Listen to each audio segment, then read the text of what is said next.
Heto na naman si Santa Claus na mimigay na ng regalo dito sa Mindoro.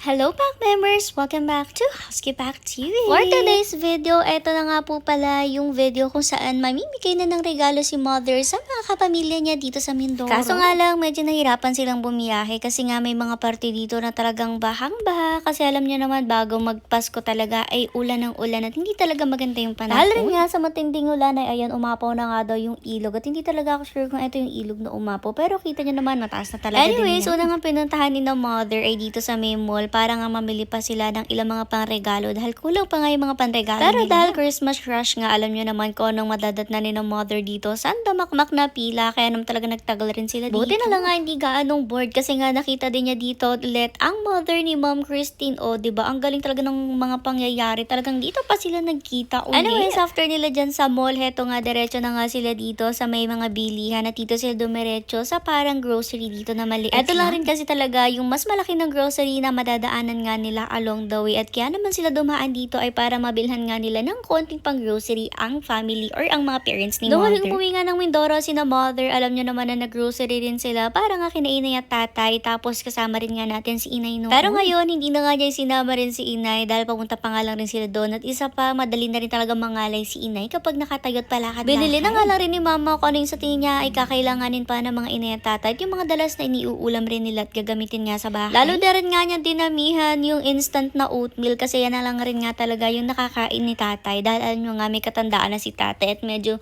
konti na lang rin talaga yung mga pwede niyang kainin na pagkain. At ayan may mga delata na lang rin nga para easy luto na pero syempre meron na rin naman dyan na mga pwedeng malutuin na talagang mas masarap. Dumaan na rin nga sila dito sa bilihan ng mga karne syempre para bumili nga ng mga dadalhin doon sus alam nyo naman every time na pupunta sila doon hindi pwedeng walang dalang after karne. After na mga kailangan nilang bilhin para pandala dito diretso na nga sila dito ulit kinainay at Tatay. Abutan na rin naman ni Mother si Tatay dito sa labas at ayan nag-bless na rin nga siya at nandito na rin naman si Una na rin nga nila ibinaba yung mga pinamili nila kagaya na nga lang ng mga grocery na pinamili nila kanina at pati na rin nga yung mga bigas na galing sa family ni Tito Bobby. Sa totoo lang kasi guys, very generous rin talaga ang family ni Tito Bobby at alam niyo ba ang bongga kasi bigas talaga palagi yung pinamimigay nila at sako-sako pa talaga. Syempre hindi rin nila kinalimutan na bigyan rin nga si na Inay at Tatay at syempre napakalaking bagay na rin yan para sa kanila. Tinignan na rin naman nila yung mga binili ni Mother na mga groceries dyan at syempre tinago na rin nga nila. Sabi pa nga ni Mother nako napakaloko daw nitong si Doggy kasi tingnan nyo naman si Tatay hindi siya halos makahiga ng ayos dyan pa naman yung gusto niyang higaan talaga. Paano kasi nakikishare pa sa higaan itong si Doggy pero wala namang magagawa kasi ganyan talaga si Tatay, love na love niya rin kasi talaga si Doggy. At okay nga lang na hindi siya makahiga ng ayos basta mapahiga rin niya kahit paano itong si Doggy. After nga dito hindi pa naipamigay din ng Mother yung mga regalo na nanggaling pa nga dito sa atin sa Batangas kasi nga yung iba dito hindi pa talaga naka-empako or hindi pa nakalagay sa pinakabalitan. Sabi ko naman sa inyo super hikahos na rin talaga sa oras nung umalis nga si na Mother mula dito sa Batangas papunta ng Mindoro kaya hindi na talaga niya naisa-asikaso. Kaya naman heto, dito na nga lang nagpatulong si Mother kay na Ate Mayan since sila din naman talaga palagi yung katulong ni Mother kapag Pasko kapag ganitong mamimigay na ng mga regalo. Nakakahiyaman dahil sila na rin mismo yung nagbalot tapos sila rin yung bibigyan ng regalo pero wala magagawa kasi wala rin naman talaga makakatulong nga si Mother dito. Matapos na naman nila yung pagbabalit dyan ay hayan pinili na rin naman ni Mother yung mga regalo na iiwan niya dito kasi syempre marami siyang mga panregalo dito at isa pa may mga pinaladala rin nga kay Mother ng mga panregalo. Hindi nga lang rin talaga karamihan yung mga naipadala ko, mga regalo lang para sa bata, tapos pati na rin nga sa mga ilang inaanak ko dito. Bala, ayan nga, pinili na rin ng Mother yung ibang mga panregalo na may iwan niya dito kasi yung iba nga ay ipapamigay pa niya sa ibang mga bahay-bahay kaya naman ipinakarga na rin yan dyan nga sa may sasakyan. Dahil rin nga hindi talaga kumpleto yung mga panregalo ni Mother ay nagbibigay na rin nga siya ng ampaw na syempre may lamang cash na makakatulong rin naman yun para sa kanila. Ilang mga bahay pa rin nga pala ang pinuntahan din ng Mother dito. Medyo nahirapan nga lang din talaga siya pamimili ng mga regalo. Minsan nga napapamigay pa yung hindi naman para sa kanila. Puti na lang nababawi niya ulit. Sa totoo lang kasi talagang dapat may pa-Christmas party pang kaunti dito. Pero hindi na nga talaga nagkaroon ng time para makapaghanda sa sobrang busy. Dahil nga napasakto talaga na December ay nagpapaga tayo ng mansyon. Kaya naman saktong-saktong sobrang busy. Kaya hindi na naasikaso yung ilang mga regalo. Umulan na rin nga pala noong mga panahon na to. Kaya naman nagmamadali na rin si Mother na makapunta nga sa ibang mga bibigyan pa ng regalo. Syempre dito. May kaunting pag-grocery package na rin nga si Mother kada bahay nga dito na pinupunta pupuntahan niya. At syempre, hindi pwedeng walang regalo itong si tatay. Si tatay rin kasi talaga guys, ilang beses na rin nga siyang labas-masok ng ospital ngayong taon kasi nga minsan talaga nakihina siya dahil ng diabetes. Tapos wala na rin nga siyang gaanong nakakain talaga dahil may mga ilan ng pagkain na hindi naman pwede talaga sa kanya. Anyways, 3 bahay na rin nga yung napuntahan niya dito at kung di ako nagkakamali, parang 7 pamilya yung bibigyan natin ngayon ng mga regalo at heto nga yung isa pang pinuntahan nila dito kay na Tito Yu. Kung di nga ako nagkakamali, 3 yung mga bata dito at nagpadala na rin nga ako ng mga regalo, tig-iisa para sa mga bata. Heto na rin nga pala guys yung baby na kinuwento ko sa inyo noon na iniwan nga po nung sariling ina dito sa kapatid niya. Kumbaga parang ayaw ng ina sa baby na to dahil hindi niya kayang buhayin. Kaya naman eto nga po si ate yung nag-aalaga at parang anak na rin talaga niya tong batang to. Nakakatuwa rin naman si ate which is asawa ni Tito Yutek dahil talagang hands-on na rin siya kahit hindi naman sila talaga kayamanan ay talagang okay lang sa kanila na magdagdagan pa nga silang dito pamilya. Rin nga ako nagbibigay talaga ng mga tira-tira mga damit or mga ginamit na damit ni Skyler dahil magagamit rin nga yun ni Anyways, dito na nga pinamigay rin ni mother yung mga pinadala kong regalo at syempre yung mga sariling balot rin niyang regalo para sa mga bata at para na rin nga sa pamilya nila. Nakakatuwa rin syempre na yung mga simpleng ganitong pinabalot natin ay malaking bagay na para sa mga batang to at syempre napakasaya na rin nila na makatanggap ng regalo ngayong Pasko. Kaya naman talaga nag-sacrifice na rin si mother na kahit nga hindi siya makapagpasko sa atin, ang mahalaga makapamigay rin siya ng mga papasko dito sa Mindoro. Anyways, dito nga binalikan pa rin niya etong sina inay tatay dahil nakalimutan niya ng bigyan ng ampaw. O diba medyo malayo na rin talaga sila pero bumalik sila para ma-make sure na nabigyan rin nga sila sina nanay at tatay ng cash.